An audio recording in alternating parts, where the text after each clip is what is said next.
بسم الله الرحمن الرحيم الحمد لله رب العالمين وأشهد أن لا إله إلا الله وأشهد أن سيدنا محمد رسول الله صلى الله عليه وسلم شرف وكرم وبارك وعظم وعلى آله وصحبه والتابعين والتابعيهم بإحسان إلى يوم الدين في كل لمحة ونفس عدد ما وسعه علم الله.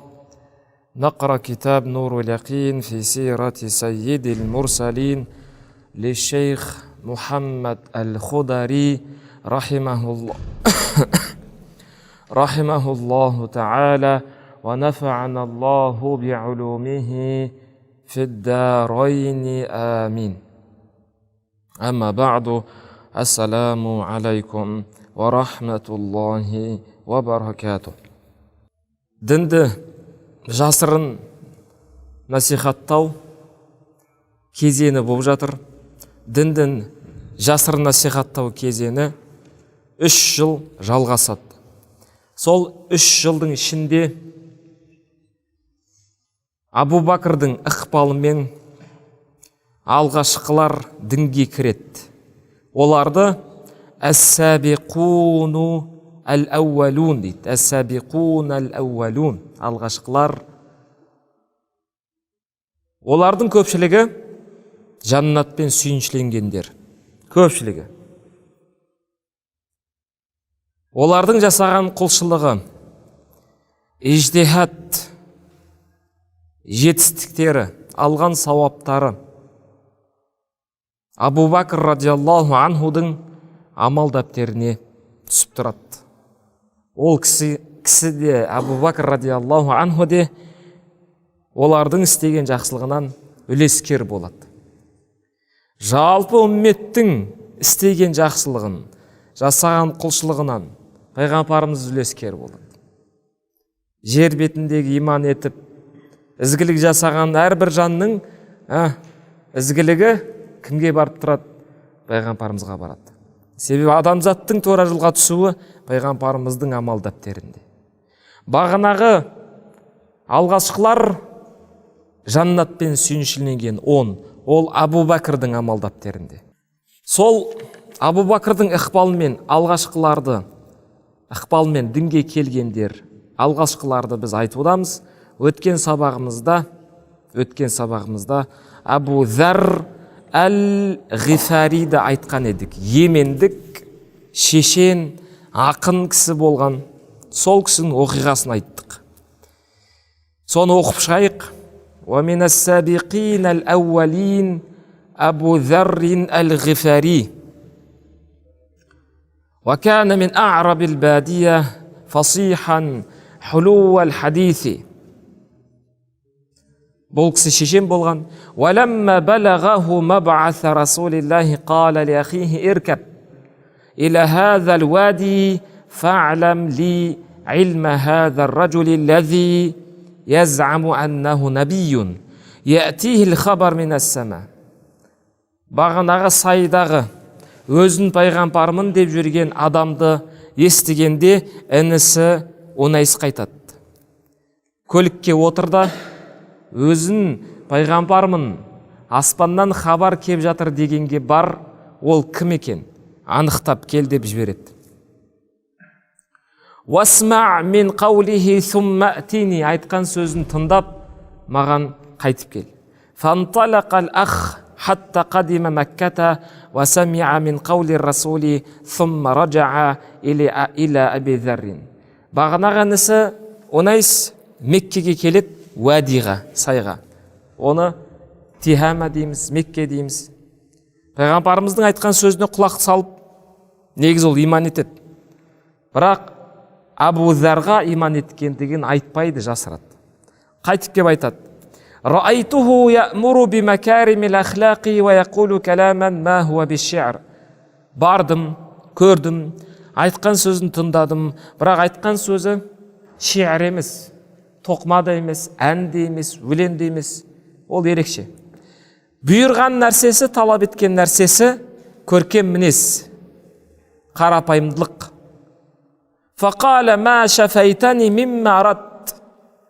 Бағанаға Абу Зар айтады інісіне, менің қалауымды орындамадың, сен мені қанағаттандырмадың, мен оны қалаған емес едім. Фатазауада ва хаммала қирбатан лаху фиха ма, сөйтіп азығын алады да, суын алады да, жолға аттанады. Хатта қадима Мәкката фатал масжида фалтамасан набия саллаллаху алейхи ва саллама ва ла я'рифу. Осылайша Меккеге келеді, Меккеден Кәбаға, мешітке келеді, пайғамбарымыз іздеп көреді, ол кісі пайғамбарымызды танымайды, білмейді. Ва кариха ан яс'ала анху лима я'рифуху мин карахати Қурайшин ликулли ман юхатибу Расулуллах. Ал ол кісі білетін еді. Біреу, сырттан келіп, Құрайштардан, меккеліктерден Алла елшісін сұраса, олар не істейтін еді? Құрайш оған жол бермейтін еді, азаптайтын еді. Оны білет мына кісі, сондықтан ешкімнен сұрағысы келмеді, оны ұнатпады. Хатта ида адракаху лейлу рааху алийун фаарифа аннаху гариб. Сөйтіп күн батты, кеш батты, қараңға түсті. Содан Али қарап тұрды да, мына кісі бөтен, меккелік емес екендігін түсінді. Фаадафаху инда, сөйтіп үйіне қонаққа шақырады. Валам юс'ал ахадун минхума сахибаху ан шей. Абу Зар да Алидің үйіне қонаққа кеп тұрып, Алидан ешне сұрамайды. Али да Абу Зардан қонақ күтіп отырып, ешнәрсе сұрамайды. Неге? Аля қаидати дияфати индал араби ла юс'алу дайфу ан сабаби қудумихи илля бa'да салас. Арабтардағы қағида, қонақ күту қағидасы арабтарда. Келген қонақтың бұйымтайын, неге келдің, қайда бара жатсың дегенді сұрамайды. Қашан ғана сұрайды екен? 3 күн өткеннен кейін ғана. فَلَمَّ أَصْبَحَ اِحْتَمَلَ قِرْبَتَهُ وَزَادَهُ إِلَى الْمَسْجِدِ. Таң атат, тұра салатта, бағанағы торсықты, су бар, азығын алатта қайда кетеді? Мешітке. Мешіт дегеніміз Кәбаға. وَظَلَّ ذَلِكَ الْيَوْمِ وَلَا يَرَاهُ الرَّسُولُ حَتَّى أَمْسَى. Сөйтіп не істейді? Ол кісі пайғамбарымыз танымайды. Ешкім танымайды. Отырады барып, сөйтіп бір күн өтеді. Қайтып кеш батады. Фаада иля маджаихи, жататын жеріне қайтты дейді. Ол кімнің үйі? Алидің үйі. Фамарра бихи алиюн. Фақала ама ана лирраджул. Енді жерде қысқартып тастаған, негізі арада 1 күн болады, 2 күн болады, 3 күн болады, 3-ші күні таңертең кетеді, кешкісін, 3-ші күннің кешкісін күн батқан кезде қайтып келеді. Міне сол кездегі сөзін бастап кетті. Неге? Қысқартып отыр. 3-ші күннің кешкісі бұл. Фақала ама ана дегеніміз әл-ана, хана, келді, болды емес па? Лирраджули ан я'рифа манзилаху аллази удифа бихи бил амс. فقامه فذهب فأقامه فذهب معه لا يسأل واحد منهما صاحبه عن شيء. Кәбаның қасында жатыр, қайтқан жоқ. Али қайтып келе жатты да айтты, уақыт болмады ма қайтатын? Және сіздің үйіңіз бар, жататын жеріңіз бар, оны сіз білесіз. Сол жерге барып жататын уақытыңыз келмеді ма? Айтпағы не? Сіз менде қонақсыз.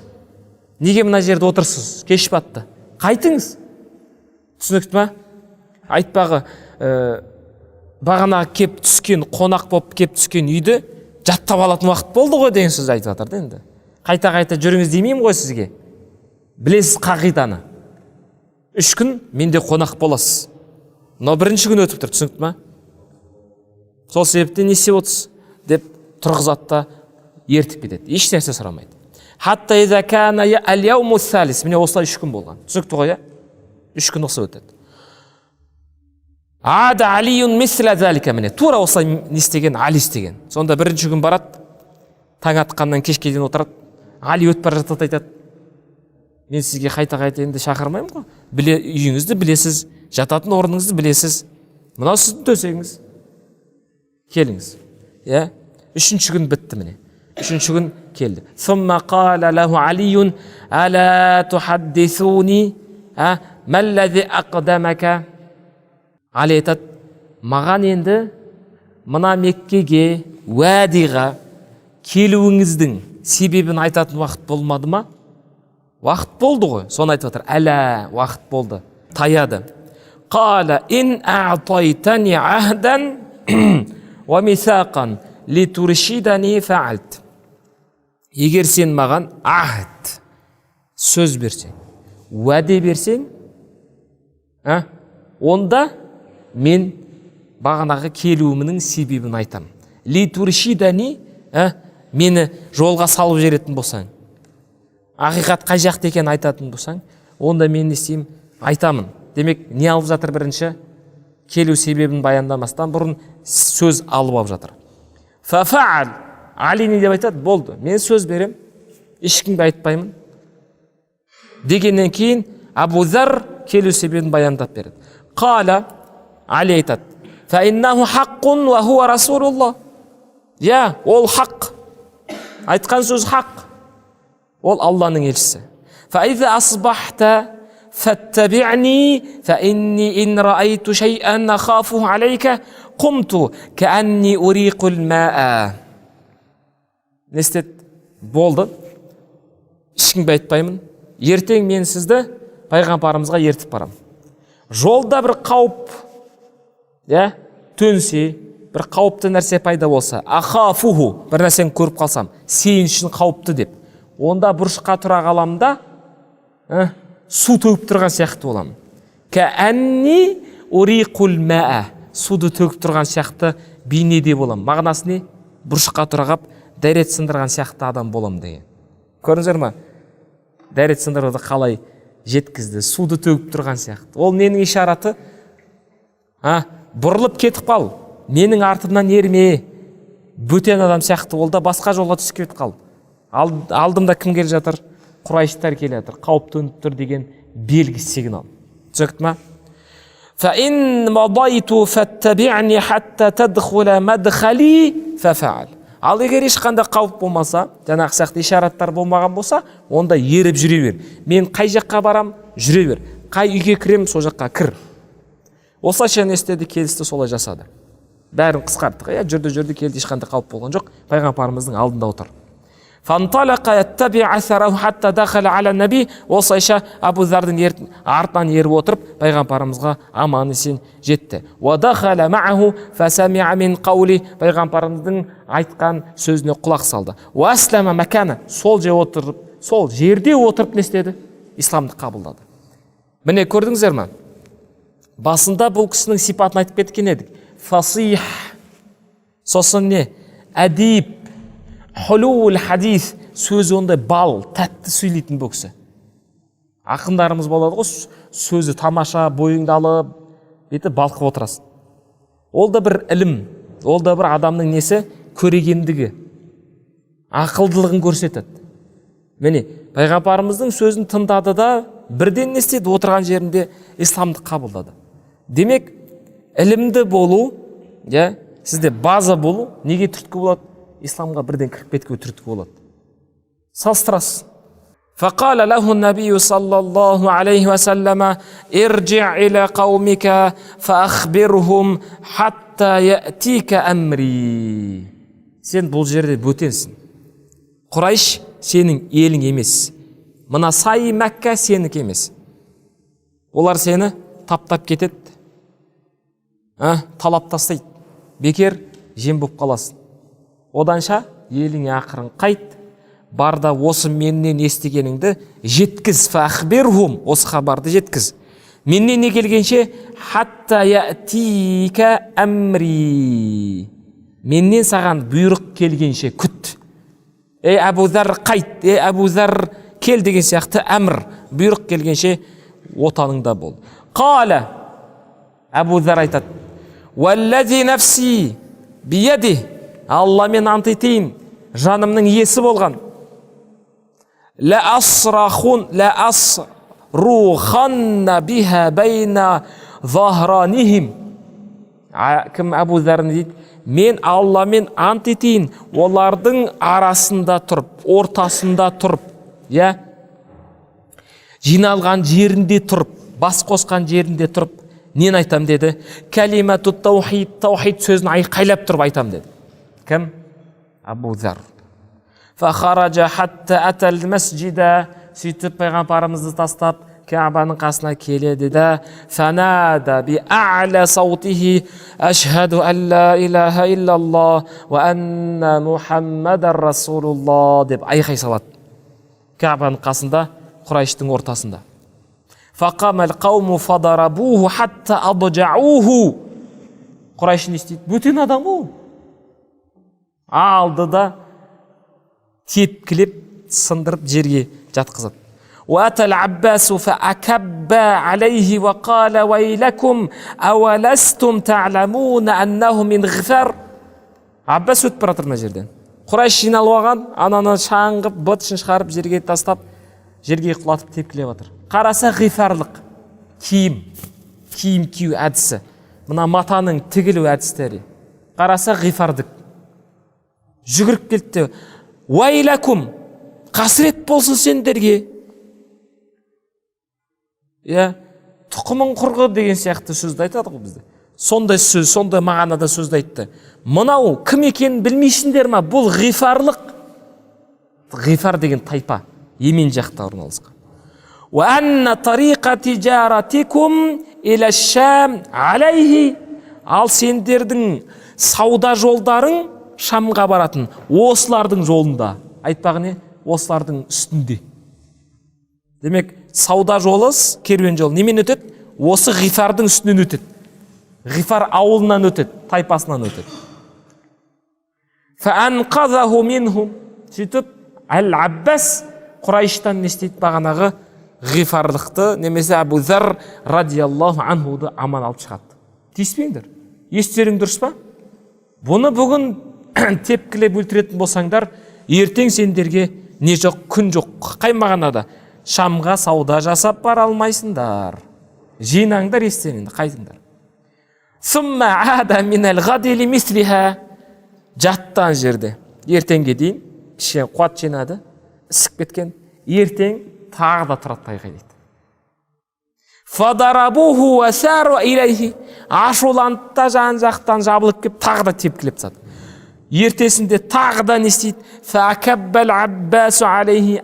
Кім жүгіріп кеп тағы не істейді? Аббас, тиіспеңдер деп қайтадан Абу Зарды бағана көпшіліктің аяғынан алып шығады. Равахул Бухари. Міне бұл хадис кімде бар екен? Имам рахимахулла Бухаридың жинағында бар. Осылайша не істеген? Ол кісі біраз әрекет жасаған, сол жерде тұрады, кішкене әл жинап алады да, зәм-зәм суын ішеді да, тұрады айқайлайды, тепкілеп кетеді. Зәм-зәм ішіп алады да, кішкене тұрады, қуат жинап алған, тағы да тұрады. Сөйтіп 40 күн жатқан ана Кәбаның қасында. 40 күн ешкім тамақ бермейді. Кім береді? Түсінікті ғой. Кім екеніңді, мұсылман болғаныңды. Олар не деп айтады? Мұсылман болды демейді. Сабаа дейді. Сабаа демесе діннен безіп кетті деп айтады. Қай дін? Пұтшылық діннен безіп кетті деп айтады. Кәна радиаллаху анху мен асдақин наси қаулан ва азхадухум фид дуния. Абу Зар өте шыншыл кісі еді. Дүниеде зүхд қылған кісі. Зүхд дегенімізде ол тақуалықтан күшті. Тақуалық төменгі деңгей. Одан екінші деңгей әл-вара. Одан жоғары деңгей әз-зүхд. Мына кісі тақуалықтан өтіп кеткен, әл-вара. Одан өтіп кеткен, зүхдтен өтіп кеткен. Біз әлі өкінішке орай тақуалықтың шыңына жете алмай жүрміз. Тақуалық деген баспалдақты бастағанымызда, бірақ ол кезеңді, ол этапты аяқтап алмай жүрміз. Кейде түсіп кетеміз ол тақуалықтан, төменгі деңгейге. Ана әл-вара, зүхд қайда бізге? Оны былай түсіндірейін. Қозғап кеттік қой, біліп жүру керек біз да. Ғалымдардың деңгейі қандай ғалым болмасын? Фақих бола ма, ақида бола ма, мутакаллим бола ма, муфассир бола ма? Бәрін алғанда кім дейді бұны? Ғалым дейді. ғұлама. Ол кісінің несі шеңбері, мына исламдағы шеңбері, халал, харам дейтін шеңбері бар ғой өзінің. Өмірдегі ұстанымдағы шеңбері. Не болады? Кеңдеу болады кішкене. Кең болады. Мысалға, қонаққа келдіңіз, дастарханда бәрі тұр. Кола, пепси, не бір атаулы, сусындар тұр, қымыз тұр, қымыран тұр, шұбат тұр, алмада тұр, фирмадан шыққан бәрі жаңа сияқты шұжықтарда тұр, колбасаларда тұр, бәрі тұр, түсініп ма? Ғалым не деп айттым? Шеңбері харам, халал деген, шеңбер болады ғой, соның шеңбері не болады? Ол кісіде кең болады. Келеді не істейді? Бәрін жей береді. Бұл кісінің деңгейі тақуа. Қай мағынада? Харамға кіріп кетпеді ме? Болды. Харам емес қой. Коланы харам деп айтқан біреу бар ма? Жоқ. Дұрыс па? Солай ма? Жоқ. Шеңбері не болып тұр? Кең, ауқымды. Солай ма? Болды. Пепсиді де ішеді, қымызды де ішеді, етті де жейді. Бәрін жейді өзі. Бірақ не істемейді? Деп жемейді. Бірақ бәрін жейді. Түсінікті ма? Болды. Халалдың не істеп кеткен жоқ халалдан? Исраф қып шығып кеткен жоқ. Сондай-ақ халал шеңберден шық, не кетіп кеткен жоқ? Харам өтіп кеткен жоқ. Бұл не дейді? Тақуа дейді. Болды. Түсінікті ма? Екінші қасында біреу отыр. Ол да ғалым, бірақ ода бір плюс бар. Ол кім? Одан күштірек. Әл-уара деген сипат бар ода. Түсінікті ғой, ғалым, сосын плюс не бар? Әл-уара деген сипат бар. Ол кісі не істейді енді? Ол кісі пепси ішпейді.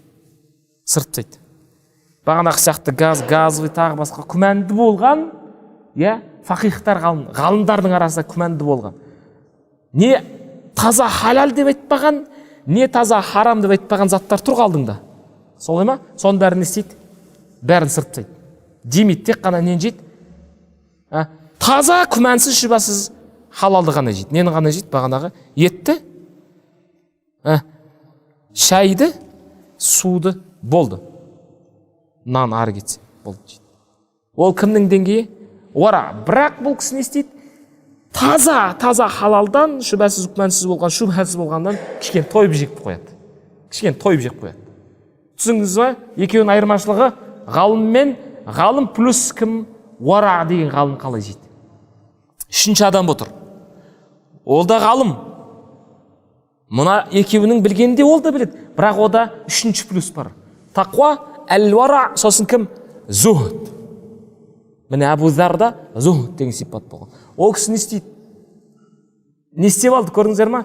Ғалымның шеңбері кең еді, зухд не істеді?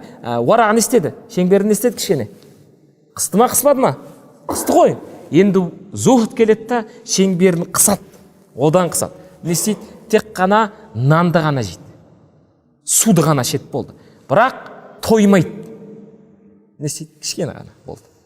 Қайсысы күшті? Зухд күшті. Екінші деңгейде тұрған кім күшті? Уара күшті. Үшінші деңгейде тұрған тақуа, ол үшінші деңгейде. Кімнен күшті болады? Бұхара халықтан күшті болады ол. Бұхара халық не істейді? Ажыратпайды ол. Нені шебері мүмкін? Дизиді, горилланы, бәрін шебері мүмкін. Түсікті ма? Міне. Сол себепті мына терминдерге бәріне бірдей тақуалық, ол уара, тақуалық, ол зухд, бәрі тақуалық деп айтуға болмайды. Ол деңгей. Түсікті ма? Біліп жүрек керексіз. Сосын зәм-зәм суын ішіп 40 күн жатады, семіріп кетеді, май жинап алады қарнына. Оны айтқан едік. Пайғамбарымызға кеп айтқан еді: "Я Расулалла, мен 40 күн бойы тек қана зәм-зәм іштім, міне май жинап алдым, семіріп кеттім" деген. Сонда пайғамбарымыз саллаллаху алейхи ва саллям айтқан екен: "Иннаха мубаракатун таамун ва туам". Ол берекелі, ол ас болады, ол не болады? Шипа болады деп айтқан. Зәм-зәмнің ерекшелігі міне. Алла тағала баршамызға зәм-зәм суын Меккеде тұрып ішуіміз нәсіп етсін. Абу Зарды айтқандықтан мына бір хадис есіме келді. Бұл хадисті Абу Зар жеткізеді, тағы бір риуаятта Абу Хурайра жеткізеді. Бірақ хадисші, яғни хадис саласындағы мұсталах, саласындағы хадис зерттеуші ғалымдарымыз, мухаддистер, бұл хадистің несін деңгейін біреу әлсіз деген, даиф деген, біреу хасан деген, біреу сихха деген, біреу мәшһур деген. Бірақ бұны тоқма айтуға болмайды деген ешкім жоқ. Түсінікті ма? Баршаларыңыз білесіздер, Абу Хурайраның сипаты қандай болған? Абу Хурайра пайғамбарымыздың қасынан ажырамайтын, дүние жинамаған, кәсібі болмаған пақыр сахаба. Пайғамбарымыз қайда жүрсе де қасында бірге жүруді қалайтын, тырысатын. Жоғалтып алмасам, пайғамбарымыздан алыстап қалмасам деп жүретін кісі. Абу Хурайра дейді, осы хадисті риуаят еткен. Не Абу Зар дейді. Екеуін біреу. Сода не бар? Талас бар енді. Шак бар да, кім екен. Не болса да мәтіні мынау. Келдім дейді. Біреуден сұрадым дейді бірінші. Абу Хурайра ма, Абу Зар ма, өздеріңіз арға ала бересіздер. Пайғамбарымыз қайда деп сұрадым дейді. Ол кісі үйде дейді. Демек бұл кісі іздеген ғой, қайда кетіп қалды? Таппай қалғанда арада ажырап кеткен да. Көзден не болды? Таса болып бір жерде қап қалдым екен. Қайда ол кісі? Үйде. Үйге жүгіріп кірсем, асығып кірсем, пайғамбарымыз үйде отыр дейді. Үйде басқа жан жоқ. Қарасам сырттан бейнесін, бүйтіп отырған бейнесін, уахи келіп жатқан сияқты болды дейді. Бір байланыс болып, ойда отыр дейді, бүйтіп ойға батып отыр. Уахи келіп жатқан сияқты көрінді. Келдім да пайғамбарымызға амандасып, оң жағына отырдым дейді. Демек былай отырды. Оң жағына отырдым дейді. Сәл мынандай бағана жер, кішкене мынандай дөңбеш дейді, соған отырдым дейді. Пайғамбарымыз маған өзінде қандай құбылыс болып жатқанын айтқан жоқ, қандай зікірде, сырда отырғанын айтқан жоқ. Мен де мазаламадым, отырдым дейді, тыныш. Сол арада кім келді дейді? Абу Бәкір Сыддық келді дейді. Ол кісі де амандасты да пайғамбарымыз ишарат етті, отыр деп. Қайда отырды? Менің оң жағым отырды, мына жаққа отырды. Ол кісі де үн қатқан жоқ, отырмыз. Бір кезде кім келді? Екінші халифа Омар ибн аль-Хаттаб келді. Ол да қай жаққа отырды? Абу Бәкірдің оң жағына отырды.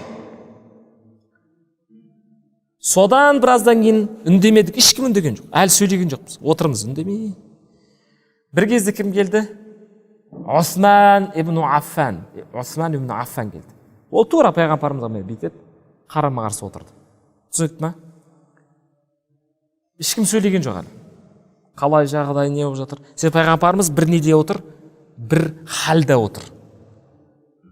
Бұл нені білдіреді? Пайғамбарымызға деген шәкірттерінің әдебі, тәрбиесі болған ғой. Сөйлемегенше бастамайды, мазаламайды, күтіп отырады. Бізде қалай? Бізде ұстаз мен шәкіртте. Ұстаздың қадір қасиеті жоқ бізде. Анау досы сияқты. Құрмет деген жоқ. Шәкірт пен ұстаздың арасындағы не болады? Сақталатын арақашықтық болады. Субординация. Сол сақталмаған бізде. Міне, сахабалар пайғамбарымыз қалай құрмет көрсетті. Үндемей отыр. Я Расулалла, менде сұрағым бар еді. Ұстаз, анау мәселе қандай еді? WhatsApp-тан жазып береді. Ұстаз, мынандай бір мәселе бар еді, жауап берсеңіз. Бір кезде пайғамбарымыз алдында жатқан 7, не 9 дейді. Тастар болған мынандай. 7, 9 дейді. Сода әу деген сөз бар, шәк. 7 болды ма, 9 болды ма? Бірақ екеуі де так болып тұр. Алдында жатқан дейді. Соны алды дейді. Бәріміз қарап отырмыз дейді. Қараңыздар, әдеп. Әлі сөйлемеген ешкім. Я Расулалла, қалайсыз, уахи келді ма, не болды? Абу Бәкір қалай жағдай? Осман не істеп жүрсің деп өздері араларында сөйлеп кеткен жоқ та. Үндемей отыр. Пайғамбарымыз саллаллаху алейхи не істеді? Алдында жатқан 7 тасты алды дейді. Не 9 тасты. Сөйтіп еді, бағанағы тас тіл қатып сөйледі дейді. Субханалла деп айтты дейді. Бір риуаятта бағанағы бірінші келген не Абу Хурайра не Абу Зар айтты. Тасталған кезде оларға біз білмейтін, бізге түсініксіз болған анық естілмегенде бір сөздерді айтты дейді. Тасқа. Түсінікті ма? Анық емес те естілмеген бір сөздерді, калиматтарды айтты дейді тасқа. Сол айтқаннан кейін тастар Субханалла деп тәсбих айтты дейді. Сөйлеген. Неше адам естіді оны? 4 адам естіп отыр. 4 адам көріп отыр. Сосын пайғамбарымыз саллаллаху алейхи вассалам бағанағы тастарды жерге қайтып қоя салды дейді. Жерге қойған сәтте тас қайтып тасқа айналды дейді. Сөйлемейді. Қатты дейді. Бұл. Тілі қатып қалды. Сөйлемейді. Пайғамбарымыз саллаллаху алейхи вассалам бағанағы тастарды алды да сосын Абу Бәкірдің қолына салды дейді. Абу Бәкір алған кезде бағанағы тастар Субханалла деп сөйледі. Абу Бәкір жерге қойған еді, қайтып сөйлемей қалды дейді. Пайғамбарымыз тағы да тасты алды да кімнің қолына салды дейді? Омарға салды дейді. Омарға салған еді, тағы да айтты дейді, Субханалла деп сөйледі дейді. Тас тәсбих қылды дейді. Алланы пәктеді. Омар жерге қойған еді, сөйлемей қалды дейді. Пайғамбарымыз алып, кім отырған жақта? 3-ші халифа Османға берді дейді. Тағы да ол кісінің қолында сөйледі дейді. Кімге берген жоқ сонда мына жерде отырған? Риваят етуші Абу Зар не Абу Хурайраға берген жоқ. Осман ибн Аффан алды да жерге тасты қойды, сосын 4-еуі тұрып кетіп қалды дейді. Қалған бағанағы рауи Абу Зар не Абу Хурайра кетіп қалғаннан кейін бар тастық мен алып көрдім дейді. Сөйлемейді дейді тас. Мен алып көрдім дейді. Ұстап көрдім дейді. Тас сөйлемейді дейді. Бұл жерде не болды? Біріншісі пайғамбарымыздың муъжизасы. Муъжиза тасты сөйлетіп жіберді. Екінші мынандай сыр жатыр. Иснат осы үшеуі дейді. Иснат дегенімізде дізбек кімнен басталады? Абу Бәкірден басталады. Дізбек кімнен басталады? Омардан басталады. Кімнен басталады? Османнан басталады. Демек пайғамбарымыздан келіп жатқан ілім, зікір не бар өзі? Соның барлығы кімнен басталады екен, кімдерден өтеді? Пайғамбарымыз сосын кімнен? Абу Бәкір, сосын кімнен? Омар, сосын кімнен? Османнан өтеді. Демек сен ілімді алатын болсаң, сенің алған ілімің осы дізбекпен болу керек. Бір ілімді алдың, немесе бір зікірді алдың, ол зікір бітеп қуып келген кезде ұстазың пәленшең, Осман, сосын кімнен? Омардан, сосын кімге өту керек? Абу Бәкірден өту керек. Сосын кімге бару керек? Пайғамбарымызға. Нені көрсетті? Осыны көрді. Міне, пайғамбарымыз алады тасты, міне саған зікір деген сияқты. Мына зікірді үйрен сен. Абу Бәкір алды, ол зікірін естіп кетті, сөйлеп кетті.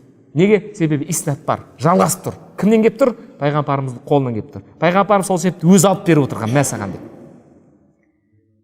Биткен жоқ. Пайғамбарымыз Абу Бәкірге береді, Абу Бәкір Омарға береді, олай емес. Абу Бәкір қояды, пайғамбарымыз алады да Омарға береді. Не деген сөз? Демек, ілімнің, зікірдің, ақиқаттың иснаты осы үшеу дейді. Мысалға зікір жаттау үшін сен салауат жаттап алғансың. Сенде сонда иснат бар ма? Иснат болмаса, сенің зікірің, сенің бағана қолыңдағы тәсбихің сөйлемейді ол. Оны Меккеден алып келесің ба, Мәдинеден алып келесің ба, ол алтыннан жасалама, күмістен жасалама, ол сөйлемейді. Иснат қашан сөйлейді? Сөйлейді деген сөз мағынасы берекелі қашан болады? Қашан? Ұстаздан, табиин, атбау табиин, сахаба, сосын кімге бару керек? Расул Аллаға бару керек. Міне, сол себепті ілімді осы алу керек. Мен алатын болсам кімнен алу керекпін? Ұстаз маған мә деп береді. Оның ұстазы мә деп береді. Оның ұстазы мә деп береді. Сонда не жалғасады? Иснат жалғасады. Ал өзіңіз былай оқып жаттап алған болсаңыз, онда бағанағы тас кетіп қалған кезде көтеріп көрді емес пе, өзі ұстап көрді емес пе? Сол тас сияқты болып, ол пайдасын бермейді. Бұл кім екен? Абу Зар әл-Ғифари рахимахуллах. Демек көріңіздер ме? Санат кімнен бастарыпты ол? Санат әл-Иснат Абу Бәкірден. Сол себепті сопылық жолдың негізі кімге барады? Нақшбанди болсын, Шәдили болсын, Ахмадия болсын, кім болсын? Дұрыс жолдағы сопылықтардың иснады кімге барады дейсіздер ма? Абу Бәкірге барады, Омарға барады, Османға барады, Алиға барады. ومن السابقين سعيد ابن زيد العدوي القرشي وزوجه فاطمة بنت الخطاب أخت عمر وأم الفضل لبابة بنت الحارث الهلالية زوج العباس ابن عبد المطلب وعبيدة ابن الحارث ابن عبد المطلب ابن عبد مناف ابن عم رسول الله صلى الله عليه وسلم وأبو سلمة ابن عبد الله ابن عبد الأسد المخزومي القرشي ابن عمة رسول الله وزوجة أم سلمة وعثمان ابن مذعون الجماحي القرشي وأخوه قدامة وعبد الله والأرقم ابن أبي الأرقم المخزومي القرشي. Бұлар не болды? Бағанағы алғашқылардың қатарына кіреді екен. Түсінікті ғой, тағы да алғашқылардың қатарына кіретін жеке тоқталатын болсақ, وَمِنَ السَّابِقِينَ الْأَوَّلِينَ خالد ابن سعيد ابن العاص ابن أمية ابن عبد الشمس الأموي القرشي. قريشي емес, القرشي. كان أبوه سيد قريش. Халидтің әкесі не болған? Құрайштың көсемі, мырзасы. إِذَا اعْتَمَّ لَمْ يَعْتَمْ قُرَيْشٌ إِجْلَالًا لَهُ. Құрайш не істейтін? Ол кісінің соншалық құрметтегені, жиналғанда ол кісі жиналмайтын. Айтпағын жиналыс сол кісімен басталатын. وَكَانَ خالد ابن سعيد قد رأى في منامه أنه سيقع في هاوية. Халид неге алғашқылардан болған? Демек көрдіңіз бе? Дінге біреу себеп болады. Мысалға Абу Бәкір радиаллаху анху сияқты Османды не істейді? Қолдан ұстайды да ертіп келеді. Тура сол сияқты дінге келудің екінші себебі түс. Үшінші себебі бір ауру, сынақ басыңа түседі. Төртінші себебі өлімнен аман қаласың. Жол апатына түсесің, аман қаласың. Түсінді ме? Дінге Алла тағала хидаятқа, нұрға не істейді? Көптеген себептермен түсіреді. Мына алғашқылар бағана оқығанымыз Абу Бәкірдің несімен келген? Себебімен, артымен келген. Мына кісі Абу Бәкірмен емес, немен келген? Түспен келген. Сол түсіне тоқталатын болсақ, قَدْ رَأَ فِي مَنَامِهِ أَنَّهُ سَيَقَعَ فِي هَاوِيَةٍ түсінде мынаны көреді. Хауия дегенімізде құздан құлап бара жатырмын деп көрген. Құз болады ол, шексіз. Адамда кейде әр пендеде болады ол. Бір биіктен лақтырған сияқты болады. Ұйықтап жатасың, бүйтіп қаласың. Ұшып бара жатасың бір түпсіз тұңғиыққа. Міне сонда түс көрген ғой, құлап бара жатырмын деп көрген. Сөйтсе фадракаху расулуллахи ва халласаху минха, құлап бара жатқан кезде кім құтқарып қалған? Кім алып шыққан? Кім ұстап қалған? Кім үлгерген екен? Пайғамбарымыз саллаллаху алейхи ва саллям алып шыққан екен аман есен. Фажа илейхи, сол түсті көргеннен кейін кімге келді? Пайғамбарымызға келді. Ва қала илама тад'у я Мухаммад. Илама я Мухаммад. Ол кезде иман етпеді ғой. Ей Мухаммад саллаллаху алейхи ва саллям, неге шақырып жатсың? Шақырып жатқан нәрсең не? Бұл қайда барады мына нәрсең сен? Қала ад'ука иля ибадатиллахи вахдаху ла шарика лах. Мен сені шақырам қай жаққа? Аллаға құлшылық қылуға, серік қоспа. Ва антахла ма анта алейхи мин ибадати хажарин ла ясмау ва ла ябсуру ва ла ядур ва ла янфа. Және сенен талап ететінім антахла. Көрдіңіздер ме? Антахла. Нені таста деп тұр, нені шеш деп тұр. Мына пайдасын бермейтін, естімейтін, көрмейтін, зиян да бермейтін, пайда бермейтін тасқа құлшылық қылуды тахла. Не істе дейді? Шеш таста дейді. Өткен сабағымда айтқан едік. Аллаху субханаху тағала Муса алейхиссаламға не деп айтты? Я Муса, ихла на'алейк. Я Муса, қайда тұрсың сен? Бил мұқаддаси туа. Сен қай жерде тұрсың? Қасиетті сайда тұрсың. Нені шеш? ихля на'алейка деп айтқан. Нені шеш? Аяқ киіміңді шеш. Көпшілік Муса алейхиссаламның аяқ киімінде нәжасы болған екен. Сол нәжасы болғандықтан Алла тағала аяқ киімін шеш деп айтты деп. Соны қияс қылады да, намазда аяқ киімді шешу керек екен деп жүргендер бар. Өзіміздің бауырларымыз сәләфтарда да бар. Муса алейхиссаламның аяқ киімі нәжіс болған, сондықтан шешкен деп қияс қылады да, сонымен значит так, демек осылай деп ұра береді, кете береді. Жоқ, ихля деген сөз араб тілінде кең мағыналы, көптеген мағына қолданады. Міне, неге утрук деп айтқан жоқ? Пайғамбарымыз саллаллаху алейхи ва саллям кімге? Халид ибн Саидқа. Уан тахлаа, ма анта алейхи. Ма анта алейхи дейміз, кібірлік болу мүмкін, өзімшілдік болу мүмкін. Мен ғалыммын, мен батырмын деген нәрсе не ол? Киіп алған сенің сыртқы пішінің. Мысалы, сен ғалымсың, өзіңді образ жасап алғансың, мен ғалыммын. Не істеп алдың сен? Киіп алдың ба бір нәрсені? Киіп алдың. Соны не істе деп тұр? Ан тахлаа. Не істе соны? Шешіп таста. Айтпағы не? Кібірлікті таста, менмендікті таста, өзімшілдікті таста. Мен деген бар ғой адамда, мен деген, соны таста. Демек, Аллаху субханала тағала пайғамбарымыз Мусаға нені айтты? Пайдасы жоқ ана киімді айтып тұр ма? Жоқ, мағынасы не? Айтпаға меніңді, мен дегенімізде, мен пайғамбармын деген. Мен адаммын, мен таңдаулымын, мен ілім иесімін деген, мен деген бар ғой.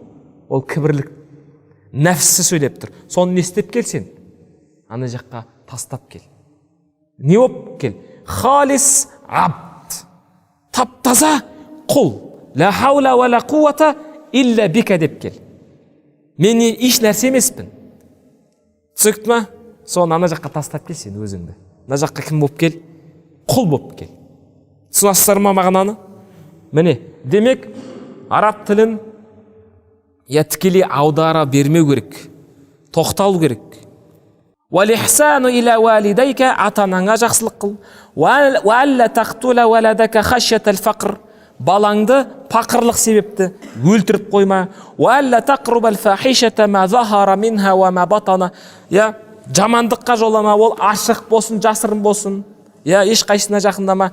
Уәллә тақтула нафсан харрамаллаху илля бил хақ, Алла харам еткен, тыйым салған жанды, адамды өлтірме тек өзінің жолмен, бағана қасас сияқты.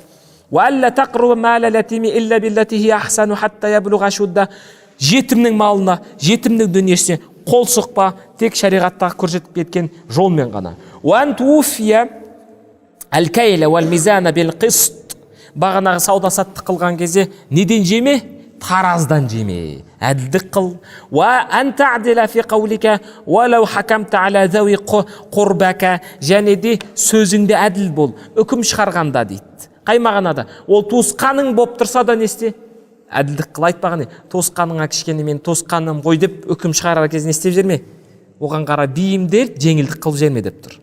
Түсінікті ма?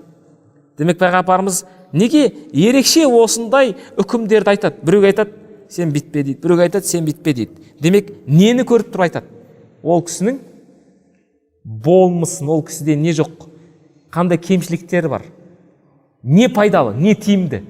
Бағана диагнозды қойғанда, соған сай қояды. Сол себепті айтып отыр ғой. Не деп? Сен үкім шығарғанда айтпаға, біреу кеп қазылық, туысқаныма біреумен істеп қалады, жанжалдасып қалады. Сонда кімге келеді? Досқыш келуі мүмкін. Сонда не істеме сен?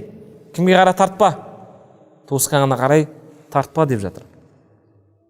Уан туффия лиман ахатта, міне көріңіз ба? Біреуге сөз бердің, мен істе дейді, сөзіңді орында. Фа аслама радиаллаху анху, сол жерден істеді Халид ибн Саид, Алла разы болсын, исламды қабыл. Уа хина изин ғадиба алейха буху, оны естіген әкесі, бағана айттым ғой, Құрайшта өзінің орны бар, Саид, ашуланды. Уа азаху хатта манағу л-қут, сөйтіп әкесін ешетіп баласын ұстап алады, азаптап, соншалық азаптағаны ас тамақ бермей қояды. Фансарафа иля расулиллахи саллаллаху алейхи вассалам факана ялзимуху ва яишу ма. Сөйтіп әкесін тастап пайғамбарымызға барады, пайғамбарымыздың қасында бірге өмір сүреді, бірге жүреді. Ва яғибу ан абихи, әкесіне көрінбейді. Ан фи давахи Мәкка, сөйтіп не істейді? Меккенің жаңағы көшелері, жан жағы бар ғой, сонымен не істейді? Әкесіне көрінбей, бүйтіп айналып жүреді. Уаслама ба'даху ахуху Амр ибн Саид. Осыдан кейін оның інісі не ағасы кім? Амр ибн Саид исламды қабылдайды. Ва хаказа дахала хаулаил ашраф фи динил ислам ва лам якун ма'a расулиллахи саллаллаху алейхи вассалам сайфун ядрибу бихи а'нақахум хатта юти'уху сағирин. Осылайша міне шамамен 31-ден ғана адамдар пайғамбарымызға иман етіп артынан ерді. Енді сол кезде пайғамбарымыздың қолында қылыш болған жоқ. Не істейтіндей? Бағанағы иман еткендерді барып қорқытып, дінге кір дейтіндей. Пайғамбарымызда не болған жоқ дейді? Күш, үстемдік болған жоқ. Мыналарды, мына оққандарымызды қорқытып, мәжбүрлеп кіргізіп алатындай күш болған жоқ дейді. Міне. Ядрибу бихи а'нақахум хатта юти'уху. Я болды Расулаллах. Сағирин, кішірейіп кеп, болды айтқаның істейміз дейтінде пайғамбарымыздың қолында не болған жоқ? Қылыш болған жоқ. Нені дәлелдеп жатыр? Ла икраха фиддин. Бұлар Алланың қалауымен келген жандар. Валайса ма'ахума ярғабу фихи хатта ятрука хаулайл азам абаахум ва зауиз ас-сарвати минхум ва яттаби'у ар-расула лиякулу мин фадли мали. Және де пайғамбарымыздың қолында дүние болған жоқ дейді да. Төгіліп жатқан алтын. Не істейтіндей? Ана әкелерін тастайтындай. Түсіңіз бе? Біреулер жаңа қожайындарын тастап кетіп қалды. Оған дейін солардан тамақ жеп тұрды ғой. Солармен күн көріп тұрды. Пайғамбарымызда ас бар, не бар? Қазына бар. Бол соның қасына барамыз да жатып ап жаңа сияқты жағдайын жасаймыз. Пайғамбарымның ондай жағдай болды ма? Жоқ. Демек қорқытып кіргізген жоқ, сосын істеген жоқ. Дүниемен қызықтырып, менде бәрі бар, жағдайын жасайым, үйің міне, машинаң міне. Қазір солай дінге кіріп жатыр, дұрыс па? Сәләфтарға да сол өтіп жатыр, басқа да ағымдарға солай кетіп жатыр. Пайғамбарымызда тек қана не болды? Әл-хақ, ақиқат қана болды. Бәлкән әл-кәсир, бәлкім мына көпшілік ва саурати аксар минху алейхиссалату вассалам. Тіпті мына дінге кірген Абу Бәкір, пайғамбарымыздың мал дүниесінен. Абу Бәкірдің мал дүниесі көп болған. Осман ибн Аффанның мал дүниесі, пайғамбарымыздың мал дүниесі көп болған. Абдурахман ибн Ауфтың мал дүниесі, ол үшеуінікінен көп болған. Сонда кірушілер пайғамбарымыздың дүниесіне қызығып кеп тұр ма? Жоқ. Кәби Бәкрин, Осман, Халид ибн Саид ва ғайрихим, тағы басқалар қызығып кеп тұрған жоқ. Валлазина табауху минал мавали. Және де пайғамбарымыздың артынан ерген қызметшілер, бағанағы құлдар неге таңдады? Ихтарул аза. Нені таңдап алды?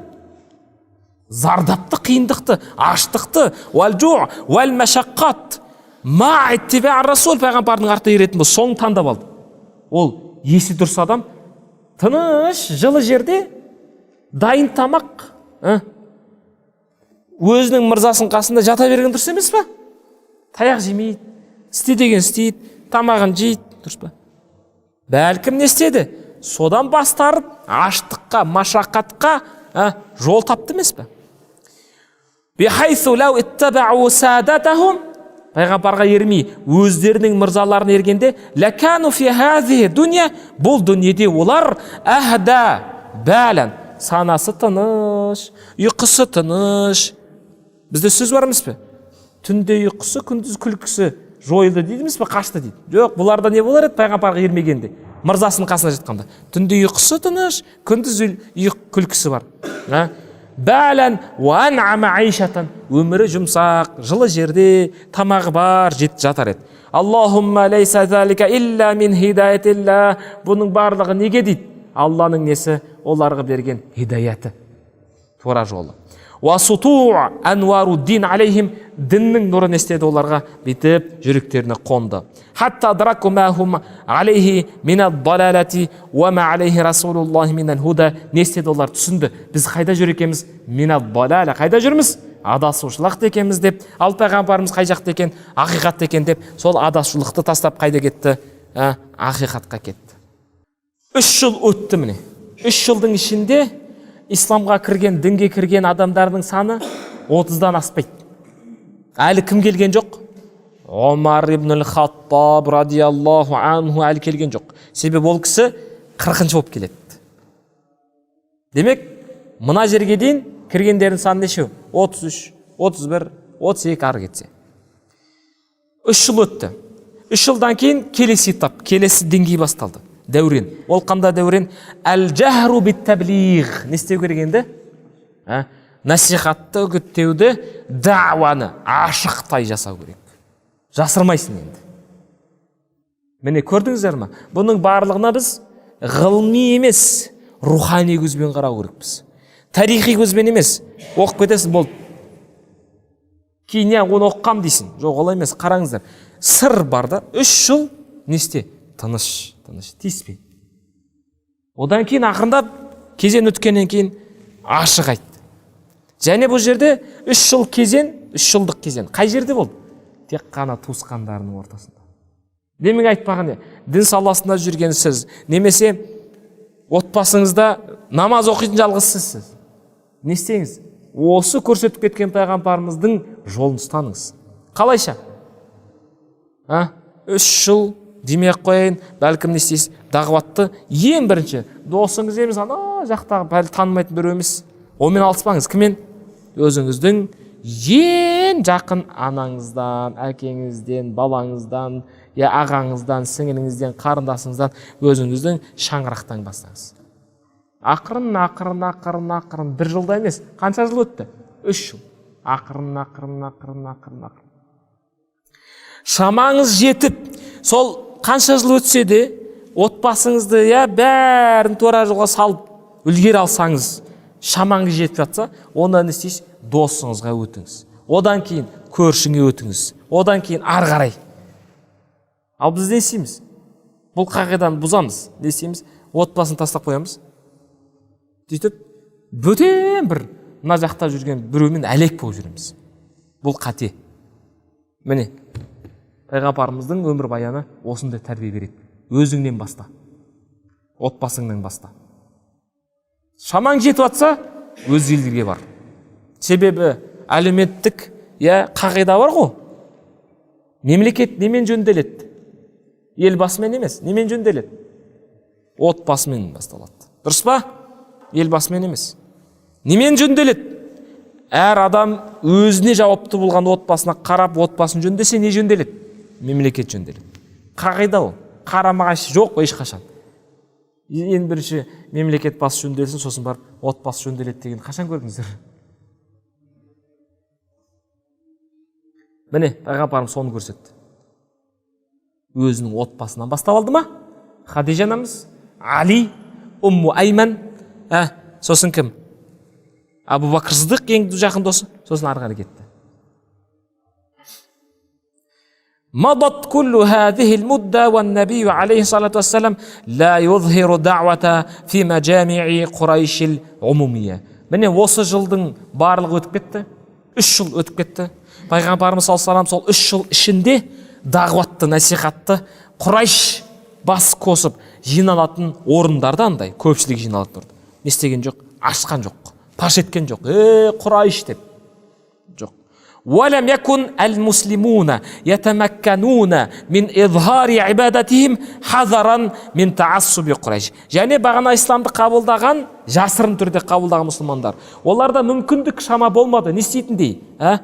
Изхару ибадатихим. Құлшылықтарын ашық түрде жасауға шамалар келмеді. Неге? Ол кезде Құрайш қатты таассуб еді. Таассуб немесе өте қатты өз жолдарын ұстанған. Жаңа дінге біреу кірген болса, оны азаптайды деді. Факана куллама арада ал-ибадата захаба иля шиаби Макката юсалли мустахфиян.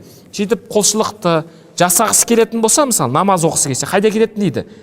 Меккенің нелеріне, шиаб дегенімізде аулаларына, адам көрмейтін жерге жасырын барып намаз оқиды. Валамма дахала фид-дини ма ярбу аля 30. Дінге 30-дан астам адам кіргенде. Демек көрдіңіздер ме, бір шарт болып тұр ғой бұл жерде. Артығынан ерген адамның саны неше болу керек? 5-еу, 4-еу емес. Нешеу? 30-дан асу керек. Сонда не болып тұр? Екінші кезең өтіп тұр. Екінші этап басталып тұр. Енді не істе енді? Ашық. وكان من اللازم اجتماع الرسول بهم ليرشدهم ويعلمهم. Енді 30 адам жиналғанда ол көпшілік қой. 5 адам емес, 4 адам емес. Пайғамбарымыз олармен жиналу керек, бас қосу керек. Ол көрініп қалады. Оны жасыра алмайсың. 30 адам келгеннен кейін әрбіреуіне дінді, Құранды үйрету керек. Солай ма? اختار لذلك دار الأرقم ابن أبي الأرقم وهو ممن ذكرنا إسلام. Сөйтіп не істеді? Қайда жиналамыз? Біз көпшілікпіз, көзге түсіп қаламыз. Осылайша кімнің үйін, кімнің шаңырағын таңдады?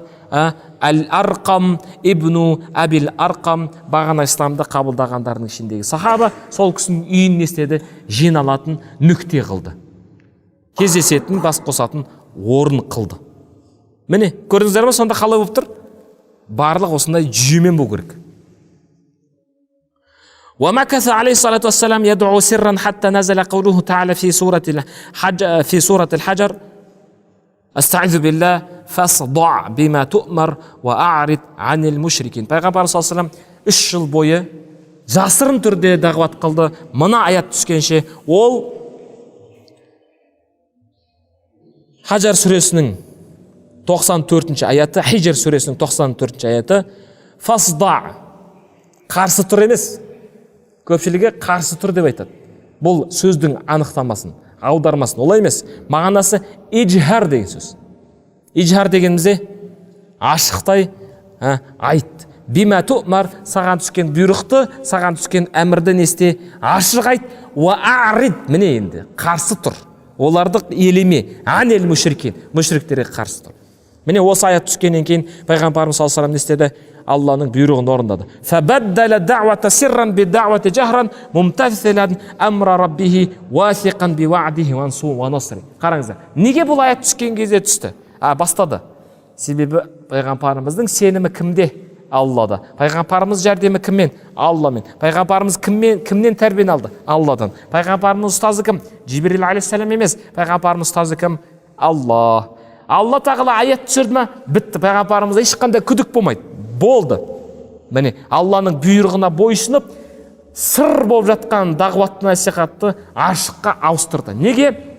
Уасиқан раббы. Аллаға сенген сенімі. Биwa'dihi, себебі Алла уәдесін айтты ма? Жәрдем берем деді ме? Бол, күмән жоқ ол кісі. Сондықтан не істеді? Ауыстырды. Жибрил алейхиссаламның оқиғасын естер. Ол хадису Жибрил деп танымал болған. Сапардан келген адам сияқты болып кірді дейді көп жерде. Уағызшылар айтқанда сол айтады. Олай емес. Сапардан келген адамның бейнесі не болады? Шаршаңқы, мусафир, шашы бітіп кеткен, ух деп, киімі не болады? Алба жұлба. Ал Жибрил алейхиссалам кіріп келген кезде мешітте қандай болды деді? Әппақ киімде, тап-таза, шашы қап-қара. Кірді дейді. Нені білдіреді дейді? Шәкірт ұстаздың алдына келгенде осы бейнеде келу керек дейді. Екіншісі, Пайғамбарымыздың алдына кеп, тізесіне тигізіп отырды. Екінші әдеп, ұстаздың алдында кішіпейілдікпен отыру керексің бүйтіп. Үшінші әдеп, сұрақ қою керексің, әдеппен. Жауап береді, аласын, сұрайсың. Жауап береді, аласын, сұрайсың. Үшінші әдеп. Сол кезде Жибрил алейхиссалам нені сұрады? 4 нәрсені сұрады. Мәл исламу, ва мәл иману, ва мәл ихсану, ва ма аламату саа. Міне, мына 4-еуі біріккенде не болады дейді? Ислам болады дейді. Мына 4-еуі біріккенде. Мына 4-еуі біріккенде ислам болады. Мына оқиғаның бір қырын айтайын. Ол мынау. Жибрил алейхиссалам мынаның бәрін білмей ме? Хадисте не деп айтады? Мына келген адамды кім екенін білесіңдер ме дейді. Сонда сахабалар айтады: "Я Расулалла, білмейміз." Ол Жибрил сендерге діндеріңді үйрету үшін келді деп айтады. Солай ма? Олай емес. Ол кісі ілім қалай болады, шәкірттік қалай болады, соны үйретті, дінді үйретті. Және бір қыры, ол кісі пайғамбарымызды көруге келген дейді. Ол кісі шәкірт боп ұстаздың алдына пайғамбарымыз деген ұстазға келіп не істеп кетті дейді, ілім алып кетті дейді. Неге? Себебі пайғамбарымыз саллаллаху алейхи ва саллям Жибрил өте алмаған жерден өтіп кеткен. Жибрилдің ілімі біткен жерде пайғамбарымыз аттап өтіп кеткен ары қарай. Ол қай жер? Сидратул Мунтаха. Жибрил, мен өтсем күйіп жоқ болып кетем, сен өтсең кемелдене нұрлана түсесің деген. Содан кейін жолықпаған. Не істеді енді? Көргісі келіп тұрды. Бағана ар жаққа кетіп қалды ғой. Алланың хадрасына. Намаздап келді ғой. Содан кейін көрген жоқ. Соны не істеп тұр енді? Көрсем деп, пайғамбарымызды кім болып келді, қалай болды деп алдына тап-таза бейнеде әдеппен келіп отырған дейді. Міне сыры. Көпшілік бұл сырға тоқтала бермейді. Мына қырынан қарамайды, тек қана ғылми подходпен, ғылми тұрғада аламызда өтіп кете береміз. Аллахумма аллимна ма янфауна ванфa'на бима алламтана вазидна илман. Инна Аллаха ва малаикатаху юсаллуна алян наби. يا أيها الذين آمنوا صلوا عليه وسلموا تسليما.